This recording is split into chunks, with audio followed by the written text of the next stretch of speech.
All right, so another method for solving quadratics is something called completing the square. So this is a process that you just got to be very careful with. It takes a little while to get under your belt. Once you practice it, it goes pretty well. All right, so let's review what we've done before. So in this case, on A, we would add 10 to both sides. I don't have a lot of space, so I'm not going to show the work. But if I add 10 to both sides, I end up with x plus 6 in parentheses squared equaling 45. And then I would square root both sides. At this point, I would have x plus 6 equals, remember, it's plus or minus square root of 45. All right, I'm going to do two things here just because of the space. I'm going to simplify this radical, which remember breaks down to 9 and 5. I'm going to move the 6 over. So that would give me x equals negative 6 plus or minus square root of 9 is 3, and the 5 is stuck inside. That'd be the final answer. Here, this is a guess and check. And we're just factoring, no equation. Two numbers that multiply to give me 49 that add to 14, specifically negative 14, which means they're both going to be minus, and it's 7. And that can be written like this, x minus 7 squared. So this process is used to turn a trinomial into a perfect square binomial. And that's what this is right here, a perfect square binomial. The reason why we need it, not all trinomials are factorable, and this allows students to turn a trinomial into something that is square rootable. New word. All right, so steps for this. Number one, get x squared and x by itself. Okay, so in other words, we're going to move this over here. When we do, we're going to leave a space right here. If the leading coefficient is not 1, take out like a GCF. Divide the b value right here in half and then square it. Add that to both sides, factor the left side, solve by square rooting. So let's see how this works. First off, find a c value that would make the trinomial perfect square, then rewrite the trinomial as a squared binomial. All right? So remember, we take half of this number. I'm going to show you a shortcut. This is going to end up being squared. So half of this number here is going to be negative 2. When we square that, okay, that is going to give me my number here that we're going to add to both sides in the equation. So c would be 4. Right? Same thing. Half of this number is going to be positive 6. When we square that, we get 36. So c would be 36. All right, so here we go. First step is to move this over. So I'm going to get x squared minus 6x. I'm going to leave a blank here equals positive 15. Now, I'm going to come under here. I'm going to do that little trick here where I take half of that number, x minus 3. And when I come up here, I'm going to square it. See, I'm going to kind of pass that little 2. That's going to give me plus 9, which gives me plus 9 right here. So that gives me 15 plus 9 is 24. So what I have now is x minus 3 squared equals 24. I'm going to do what we talked about at the beginning, square root both sides. This cancels that, which gives me x minus 3 equals plus or minus the square root of 24.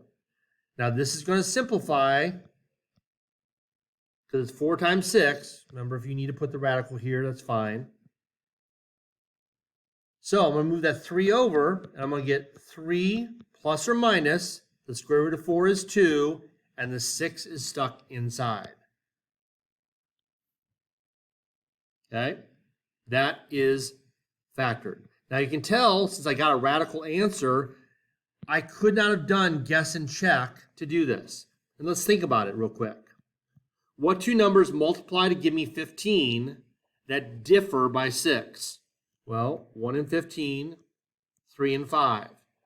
There's no way to get -6 from subtracting those. I could get -14 and -2, but not -6. So this was not factorable, which is why we use this method. Okay, same thing here. If I was going to try to guess and check, I need two numbers that give me 25 that add to 8. Well, that's 1 and 25, which is 26, and 5 and 5, which is 10. So this is not factorable. So again, we're going to move this over. X squared plus 8x, leave a space, equals -25. Now remember, up until this unit, you can see where we're going. We're going to square root both sides. We would not be able to solve this, but we can now because we can do the square roots of negatives. Remember this later. So I'm going to do the little trick here. I'm going to take half of that 8, which is 4. I'm going to come up here. When I pass that 2, I'm going to square it. So that gives me 16. Which still means I'm going to end up with a negative number over here, -9. All right? Now, some people will just square root right here. Some people want to kind of clean it up and write it again. It's up to you. If you wanted to square root right up there, I'd be fine with that. So I'm going to do it right here, square root both sides. Now, I have x plus 4 equals plus or minus the square root of -9. It's not no solution. We know how to deal with this now. So we have x plus 4 equals plus or minus square root of 9 is 3, and the negative comes out as an I. And my last step is to move the 4 over. X equals -4 plus or minus 3i, final answer. That's it. Once you get used to this method, it's really pretty easy. It's just a systematic steps you're taking. Move the 24 over, x squared minus 14x. Leave this space. If you want to physically draw a line, that's good. -24. Take half of the -14, which is -7. I'm going to square that, which gives me 49. So this time I'm going to end up with a positive number over there, which is specifically 49 minus 24, which ends up being 25, which is a nice, perfect square. Whoops. I don't know what happened there. So I have x minus 7 squared. Again, if you don't want to rewrite this, you don't have to. You could just square root right here. Up to you. I'm going to do this, which cancels the square, leaving me x minus 7. Remember, I end up with plus or minus. Now, if you want to write radical 25 or just write 5 here, that's fine. You want to skip that step. And what I end up with is x equals 7 plus or minus 5. Now, since there's no radical, I can just do this right now.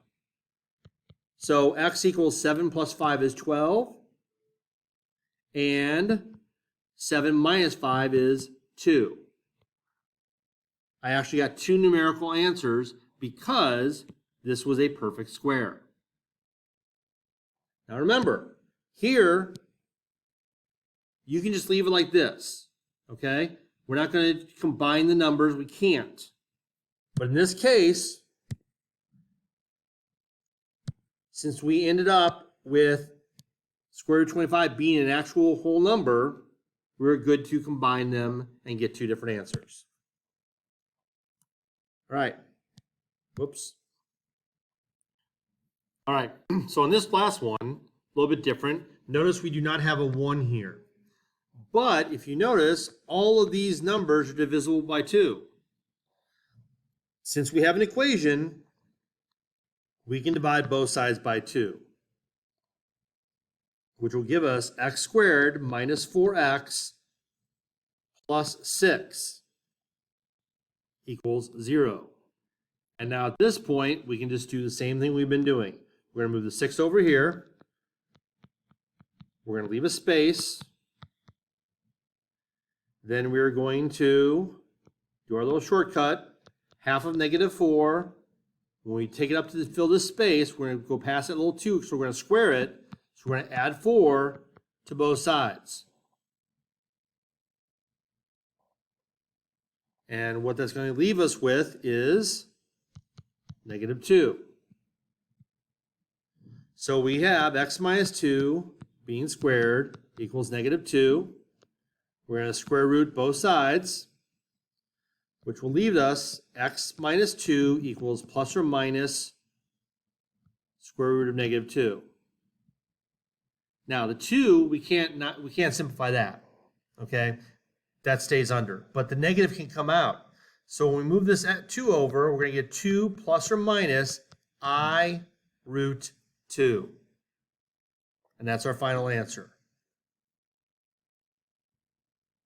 And that's it.